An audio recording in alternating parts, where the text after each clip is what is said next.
ఇచ్చినా అదరగొట్టినా కేసులు పెట్టినా ఎత్తిన జనాన్ని ఎత్తినట్టే మన మహానాడు విజయ కార్యక్రమాలు మనం చేసుకున్నాం. అదేవిధంగా ఎన్నో కార్యక్రమాలు మనం విజయవంతం చేసుకున్నాం. మరి నిజంగా నాకు కూడా చాలా గర్వంగా ఉంది. ఎందుకంటే కడపలో మాకు అవకాశం ఇవ్వడం, కడపకు నేను ఇన్ఛార్జ్ మంత్రిగా ఉండటం చాలా ఆనందంగా ఉంది. నిజంగా కడప నాయకులు కార్యకర్తలు, ఉమ్మడి నాయకులు కార్యకర్తలు, శాసనసభ్యులు, ఎంపీలు అందరూ బాగా సహకరిస్తున్నారు. మీరు అనుకున్నట్లుగానే చాలా మంది కడపలో ఫెసిలిటీస్ తక్కువ అని చాలా మంది అనుకుంటున్నారు. అందరికీ 3 రోజులు అకామిడేషన్ అన్ని అరేంజ్ చేశారు. 25,000 మందికి ఫుల్ అకామిడేషన్ 3 days. 29వ తారీఖు ఎలాంటి ఇబ్బంది, ఏ రూట్ ఆ రూట్కి ఏ ఇబ్బంది లేకుండా పార్కింగ్ కావచ్చు అన్ని కమిటీలు ఏర్పాటు చేశాం.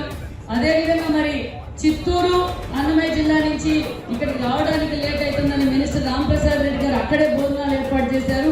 మరి బీటెక్ రవి గారు, ఎమ్మెల్సీ రాంగోపాల్ రెడ్డి గారు పులివెందుల దగ్గర, అంటే మా జిల్లా నుంచి వచ్చేవారికి కూడా భోజన వసతి కూడా అక్కడ ఏర్పాటు చేశారు.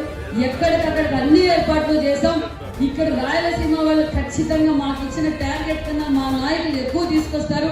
మీరు మిగతా పెద్దలందరూ వేరే జిల్లా నుంచి వచ్చేవారు కూడా ఖచ్చితంగా మేము అన్ని ఏర్పాట్లు చేస్తామని కూడా ఈ సభాముఖంగా మీకు అందరికీ తెలియజేస్తూ, పిలువగానే ఇచ్చేసిన నాయకులందరికీ ప్రత్యేకమైన ధన్యవాదాలు కూడా తెలియజేసుకుంటూ, జై తెలుగుదేశం.